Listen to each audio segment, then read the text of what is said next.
Lattalanmasdan uydagilaringizga yetarsiz. Kim latta? Bugun aniq aytaman. Ay dada. Sen hali qizlar bilan gaplashadigan bo'lib qoldingmi?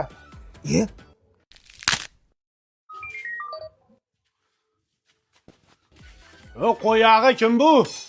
Dada bechorani hech kim yo'q ekan, ko'chada qolgan ekan. O'shanga asrab oldim. Nima? Hayvon qo'lingdagini ber, sovqatgandir bechora qizim. Yuring qizim. Popoxona. Dada bechorani qo'llari muzlab ketgan. Qarang, ko'chada sovuqda Voy qolib. bechora. Dada o'zim istaman. Ya sen nos chekkansan hid urib qoladi. Qani? Dada qarang, bechora 3 kundan beri ovqat yemagan. Voy bechora ovqat yemaganmi? Ol qizim. Ol qizim, o'n tiq. Tiq ol qizim, ol. Tiq, davay, tez-tez bo'l. Qanaqa shunday ishtasiz, jon? Sheragada eshitaylik oltin qanot.